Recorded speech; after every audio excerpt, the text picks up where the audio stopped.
Welcome to the Molecular Moments Podcast. In today's episode, we sat down with our guest, Dr. David Johnson from BioAgilytix San Diego. Welcome to the podcast, David. Good to have you here. Delighted to speak with you today. Looking forward to learning about you, your career, small molecule bioanalytics, something that we don't talk a lot about at BioAgilytix until recently as we acquired a new company. So give us a quick overview of your career, how you came to the small molecule bioanalytical space and DMPK space. Absolutely. Thanks so much for having me here. This sounds like such a fun way to get to know scientists at BioAgilytix, and I'm glad to participate. So how did I get into science? That's pretty fun. When I was a kid, I would start memorizing the ingredients on cereal boxes, and then I would start describing what these ingredients were to my family members. I think it became apparent early on that I had an interest in science, and that certainly played through. I actually was going to become a medical doctor, and I had signed my early artwork as Dr. J.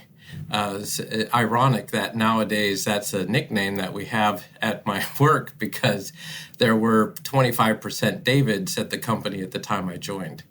But carrying on through high school, it became apparent that I was more inclined to do scientific research as opposed to medical research. And so I went towards chemistry, and this became really prevalent in college. Somehow my brain was able to work with organic chemistry. People still are befuddled at how that even is possible, but it worked. It worked really well. So that got me into the science field and in the small molecule space where I'm at right now. And in addition to that, I became very interested in biochemistry. For some reason, it really excited me to memorize all those biochemical pathways with enzymes and et cetera in our body. And I became so fascinated with how complicated it was. There's so many enzymes, even experts are befuddled at how all of these work together and how dysfunction in these enzymes and receptors are what cause disease. And the more we learn about these enzymes and receptors and how they're broken and how we can fix them, that's where my interest in the field of pharmacology and pharmaceutics really became apparent. And that's the early buildings and beginnings of how I got into the field where I'm at right now. Then I decided to join a company called Hybridtech early on. It's one of the first companies in the San Diego area, and they were involved with doing diagnostic testing. And I got to work with radioisotopes, do some biochemistry, some robotics, learn how all these different sciences can come together in the pharmaceutical industry. And that was particularly exciting because I got to marry my fascination with technology, my chemistry, biochemistry. It all came together, all of it science, all of it different, but all of it to fill a purpose of how are we going to help people. And that also is super interesting to me. So it got me into graduate school because I liked it so much, I wanted to do more. So I went to Minnesota and got my Ph.D. in chemistry. And after that, I fell into a job doing drug metabolism in the pharmaceutical industry. And I've been hooked ever since. So that was a while ago. And I've been fortunate to be able to really expand on that knowledge, grow in my career and my ability to help other pharmaceutical programs get to market so that we can help lots of people get past these diseases, deal with them, and help them get a better quality of life. It really is kind of the end game and gives a very nice flourish onto the whole idea of being in chemistry and science, get to use that interest to help people. So very fascinating. And hopefully that gives you a small flavor of what actually got me into science, why I love it, crazy about it, and want to keep doing more and more of it. No, that's great. And what an amazing way to get started. I feel like I wouldn't be doing my hosting duties properly if I didn't ask what's the first cereal that you recall reading the ingredients from. I would I would guess that it probably was Frosted Flakes. All right. Okay. I They're like that. great. If that Perfect. doesn't date me, I don't know what does. No, it's funny, right? And you think about it. Hopefully there weren't too many small molecules in the Frosted Flakes. Probably not. Not a lot of There were a lot natural. of polymers. There xanthan gum. There's all sorts of stuff that were in there, and so I was happy to explain, what these things are to my family, and they shook their head. But you deal with it. They just found out, that's David. That's great. And I wonder how many scientists have, let's say, at least a similar kind of origin story here, not so much around reading cereal boxes, but some sort of fascination that caught their attention when they were young. And they continued to pull on that thread a little bit to eventually become a career. And I often find a lot of people in science have had some sort of early experience, whatever it is that triggered that, and they followed on it. And they're so happy to do it because they've been passionate about it for almost their entire life. It's kind of great to see people that turn their passions into their careers. So great to hear that story. So you're based in our San Diego facility, as I suggested. BioAgilytix San Diego is new to the family, formerly Microconstants, acquired in summer of 2021, which really opened the door to small molecule support. Not something that BioAgilytix had a lot of experience in previously, really focused on large molecules. So I'd love to hear some of your thoughts about working in the small molecule space, the type of work that you enjoy doing there, and maybe some of the particularly interesting drugs you've supported. Absolutely. Small molecules, for people who might not be aware, are like acetaminophen, ibuprofen. Many of the drugs that basically built the pharmaceutical industry back in the mid to late 1800s, these companies that we know nowadays as Merck, Pfizer, Bayer, they were formed based on preparing and distributing these small molecules that found a good market. A lot of people did not want headaches anymore, and they thought, take a little pill, don't have a headache as much anymore. And it grew and expanded on that, and that's the space where we are helping. We've addressed central nervous system disease, oncology, antiviral, antibiotics. All of these different indications have been addressed by small molecule programs we've helped at the San Diego site. And my specific role has been a little bit early in the phase where we are testing the compounds in animals. Even before animals, we do a lot of in vitro assays here. And we're investigating, does this molecule have good drug-like properties? Is it going to make the good next aspirin, which itself is actually not that great of a drug, but it probably wouldn't make it onto the market nowadays because it has so many off-target effects that we take advantage of. But it's still a good drug, and we're looking to find drugs that behave in such a way that we'll be able to take one pill a day, and we are feeling good, and it stays in the system the right amount of time, is not toxic. All of these types of general characteristics are what we investigate at the San Diego site. And we help our sponsors make those decisions to see which candidates might want to move into the next phase where we're going to be testing them for safety. These would be in standard animals such as rats and dogs.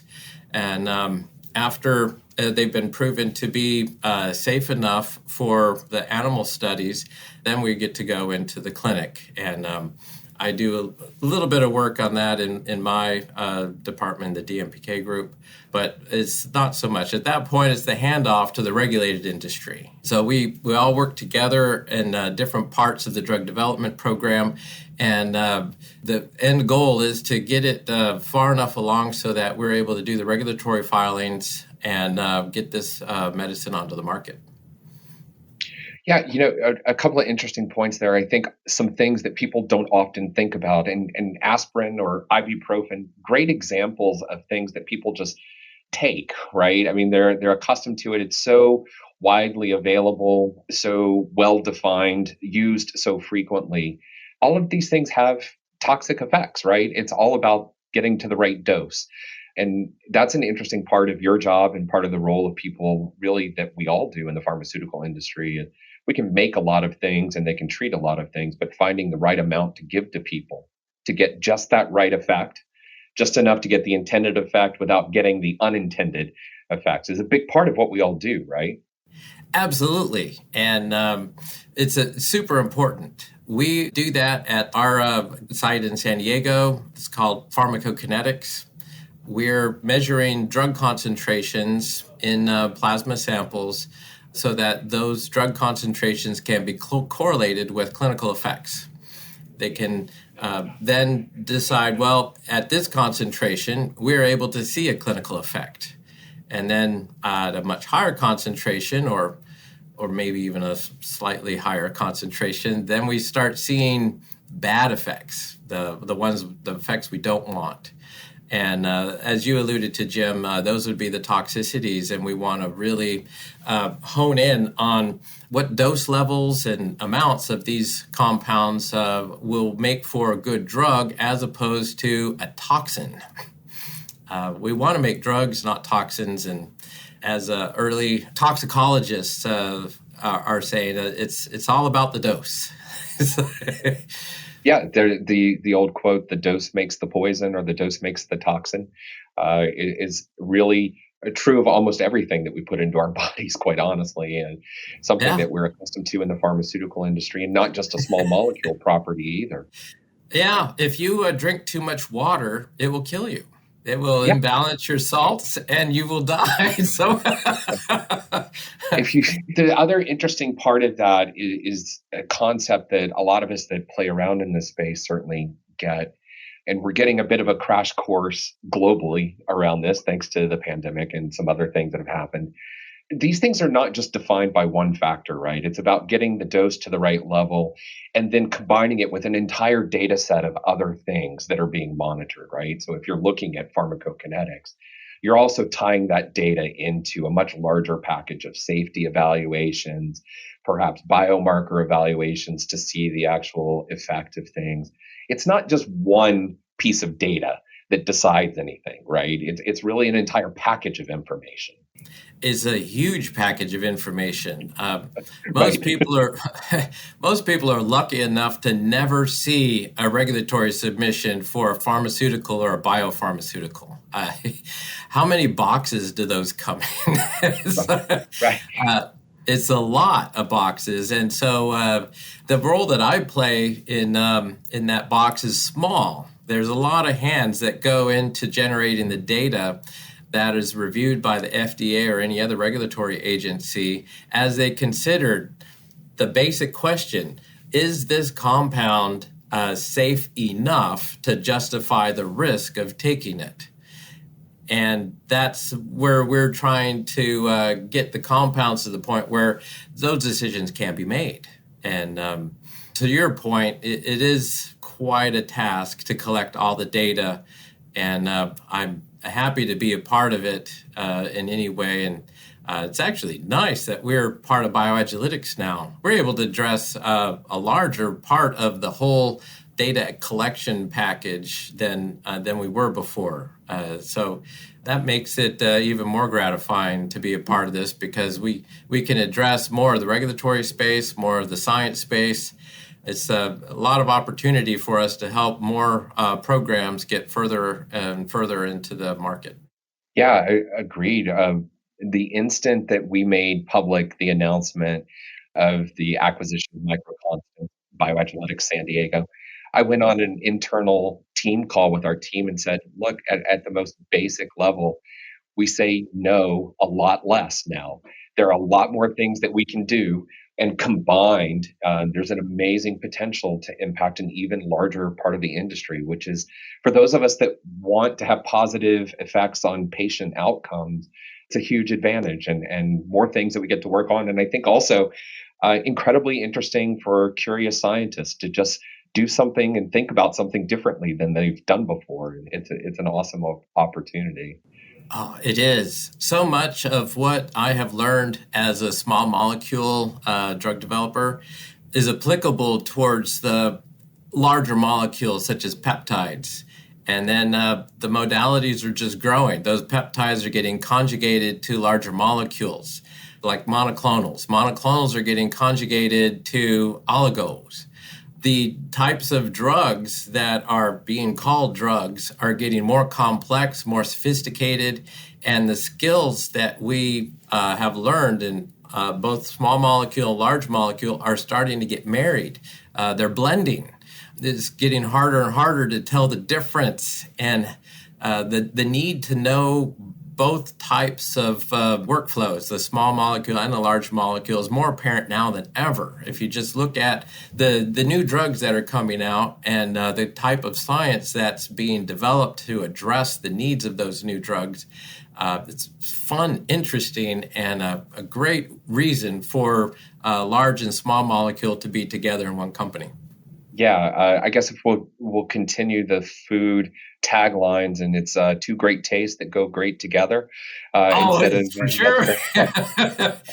so yeah, I mean, and that's very true. The drug modalities are becoming more complex, so we're leveraging more tools. Things that you originally thought of as being small molecule are now used across areas. Large molecule tools are being used in the small molecule space. Platforms that haven't previously been used for this are being leveraged. It's really an amazing time in the bioanalysis space to really think through how we're going to characterize all these new slightly crazy drugs that people are building, for sure. Let's come back to something, because I do want to talk about LCMS use for large molecule and some of that just briefly. But before we move off of some of the exclusive small molecule space, you made an interesting comment about the aspirin and maybe something that wouldn't get approved today. And I'd like to get your perspective on this, of how you've seen the industry change over time as far as the level of detail and rigor of getting drugs approved now. From the earliest days when you got into it, maybe into now, how do you see the shift in the industry? It's a total shift.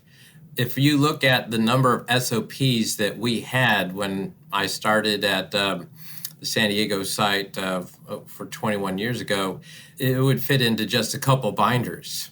The number of SOPs now, we don't even put it into a couple binders. It's lots of binders. And we've done this for a few reasons. One is because regulatory requirements have grown and grown as we have learned what makes for a good drug, what allows a drug to be safely taken by a person in combination with many other drugs.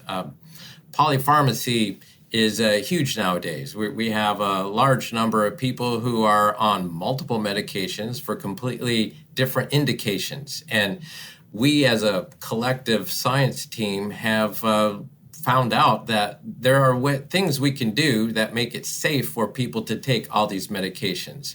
One of my tasks as a drug metabolism scientist is to study the enzymes that are responsible for metabolizing these drugs and determine which of them can be taken together. If they're metabolized by the same enzyme, then one drug may be made unsafe by combining it with another drug.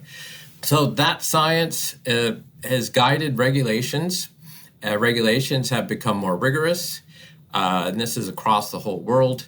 And in response, the data we put into the packages have become extended and expanded in ways we couldn't have imagined 20, 30 years ago. So this is to make it safer for all these medications to come to the market. When you're taking that medication, that pill or that IV, the clinician, the pharmacist needs to know information that will allow them to give it to you and say, hey, this is going to be safe for you. You are not going to go into convulsions and die or something. We're taking this medication. And that desire to make it safe is the reason why the regulatory burden has greatly expanded. Yeah, you hear it all the time, right? You hear these ads for new pharmaceuticals on television, and somewhere in the disclaimer lines, you get the, if you're taking X drug, please notify your physician before taking this new drug that they're trying to advertise. And it's really that interaction and thinking about that many people, as you said, are on multiple drugs at the same time, and how do they all play off of each other?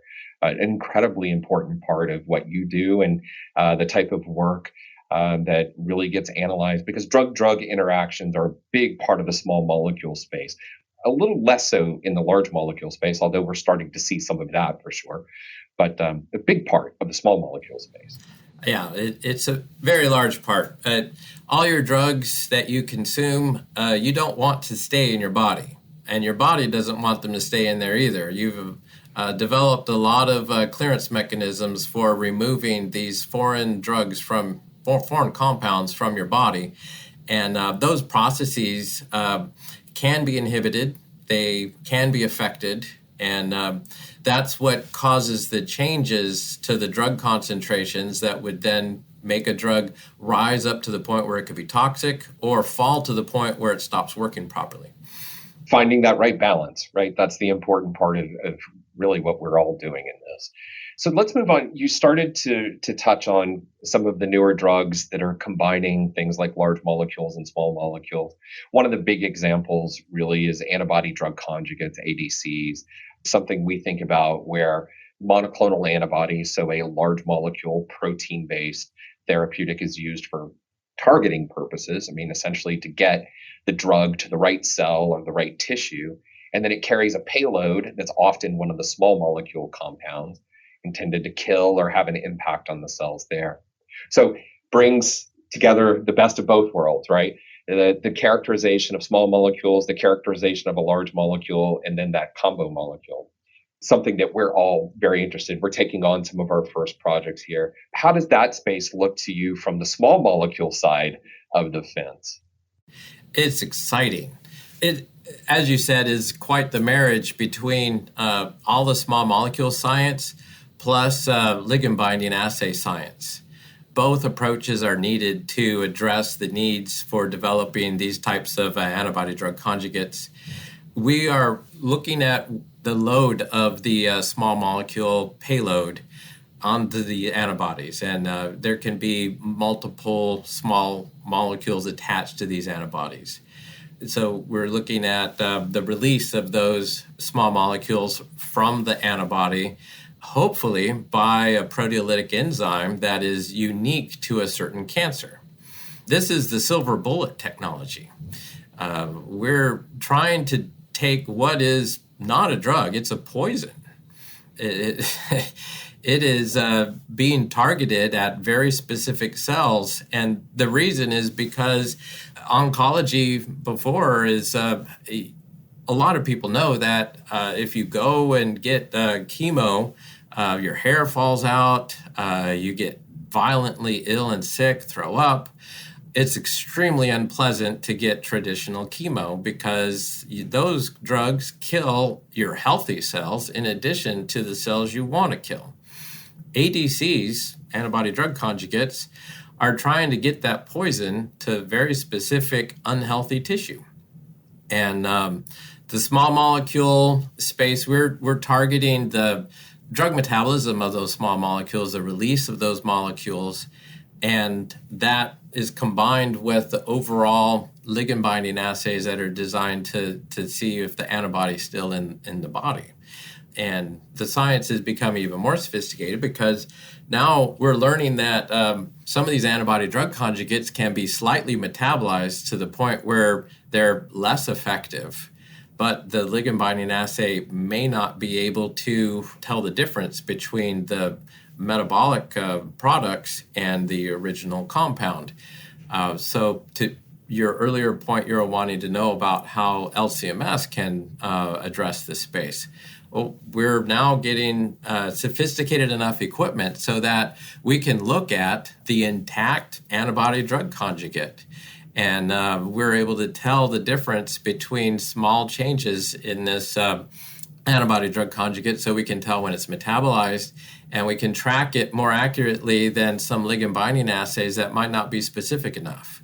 And this is the growth of the industry. Our equipment is getting more and more sophisticated and giving us the tools that we need to help our sponsors with decisions regarding stability of their compound, release of payload.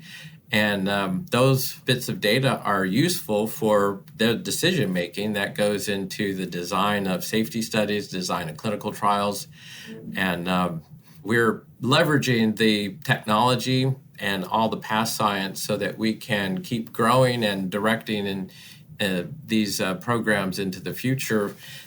And that is the exciting part of seeing these small molecule, large molecule science teams being able to come together at BioAgilytix, because collectively we know a lot more about how to deal with these new types of molecules, because all of us have different tools to bring to the table.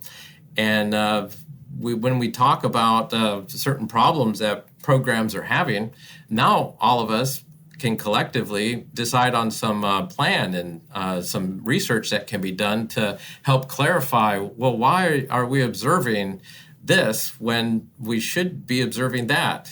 We have more investigative tools and more people able to address those questions that might not have been as addressable before.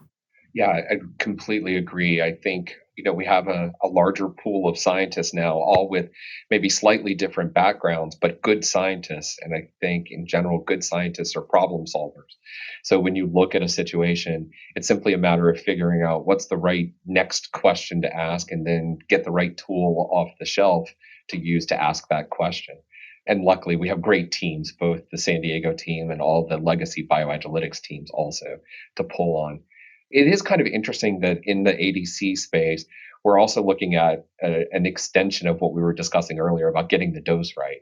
Instead of the blunt force chemotherapy approach, really being precise about getting the least amount of drug necessary to kill a cell to the right place so that we don't have to poison the rest of the body with it.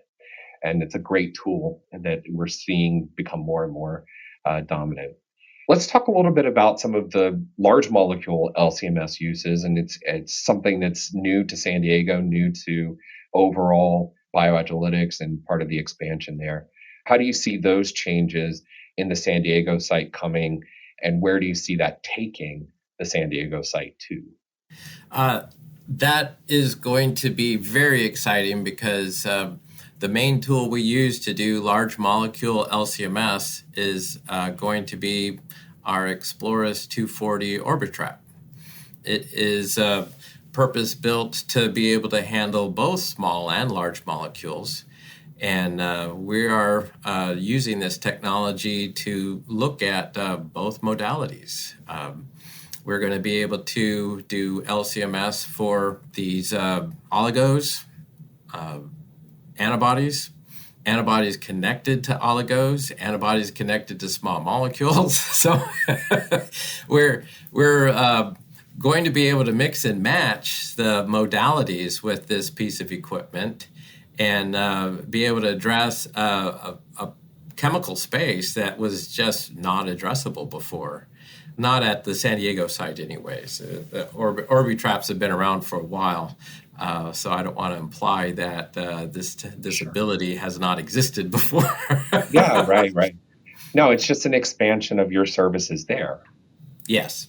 And so we see it as very exciting, because at a time when we're getting the support to get this new piece of equipment, the people to run it, we are talking with clients that have a strong interest in using this technology, because getting the equipment and the people to run it is not easy. So it often is much better to go to someone who is able to help with a specific problem as opposed to invest in that infrastructure yourself.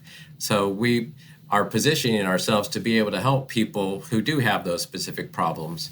And very excited, as you pointed out, we're going to be able to address a large number of programs that have very creative mix and matches between large and small molecules. It's stunning to see how we're being able to address targeting of drugs to very specific tissues by using our chemical knowledge and our biochemical knowledge. We're on the cusp of, I guess, the next revolution of drug design, where it's not small molecules as much. Many of those small molecules have gone towards what are called primary care programs, and the space like statins. Those are mostly off patent now. There's not a lot of commercial incentive to go after those kinds of primary care markets because we have the drugs. We've done what we're supposed to do. We have the market exclusivity to the point where it is now off exclusivity, and we're able to use that molecule as its intended purpose. It's a general use medicine now. So we're getting more creative. These other modalities are much more targeted towards very difficult to treat diseases. And we're needing to have this science to do both small and large molecule LCMS to help those programs get the medicine to very targeted proteins or areas of the body that were previously unaddressable by small molecules. And that, as you alluded to, is the real exciting next step for what we're able to do. So what's the, craziest new modality that you've seen? We have lots of polymers. Believe it or not, antibodies are not a crazy modality. We can address antibodies very well, but are some polymers that are designed to extend the pharmacokinetics of a drug, basically put a shield around a small molecule that allows it to be released. It's a time release capsule. And they're dosing this instead of the small molecule itself. And then as your body digests this very large, complicated polymer, the small molecule gets released a little bit over time. And you don't overload your system with this compound, which may have toxic effects. Very creative, extremely difficult to look at analytically. So that would probably be the craziest one, is massive polymers connected to a bunch of small molecules. No, that's great. So it's exciting to know that, the folks out there and your team especially are really interested in playing with these new crazy molecules, the new modalities, continuing to grow and gain experience out there in new branches, and then also all of us getting better at BioAgilytix as a whole by leveraging each other's scientific experience. I really want to thank you for taking the time to be part of the podcast today, David. I'm glad that you sort of raised the Dr. J thing right out of the gate, because I thought for sure that would be one of the interesting things. It's always kind of funny. It jumps out at me. There are a lot of Davids in San Diego. So I do love the fact that you came with a built-in nickname, but you had it before you even got there, it sounds like. It was just a signature because I love art. And so I would sign it to paintings and drawings that I did as a kid. It was just ironic. It wasn't because there's a lot of David Johnsons at the time. It just seemed to make a cool signature at the point. And then it was super funny that it ended up becoming a nickname early on at the San Diego site because of the lots of Davids. And when I was in graduate school in Minnesota, there was a small section of the a phone book that was dedicated to David Johnson's. So it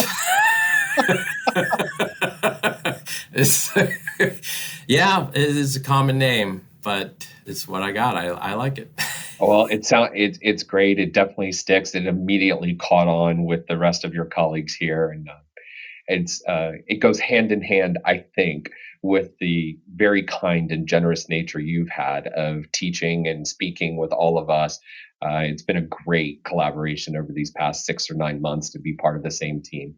Really enjoyed speaking with you today. Thanks so much for taking the time. And hopefully we'll do this again. We'll follow up maybe somewhere down the road with another podcast on some other areas of interest for you. Okay? Absolutely. Thanks so much for having me. It was an absolute pleasure. And I do look forward to the next time. The Molecular Moments podcast, sponsored by BioAgilytix, is an ongoing conversation about the various nuances of drug development and bioanalysis. In each episode, we sit down with a different industry leader to explore their area of expertise, the industry as a whole, and the mentors who helped them become the scientists they are today. It's a podcast for scientists, by scientists. Listen and subscribe to Molecular Moments today on Spotify, Apple Podcasts, or wherever you choose to listen. Thanks so much. Thanks for listening to the Molecular Moments podcast.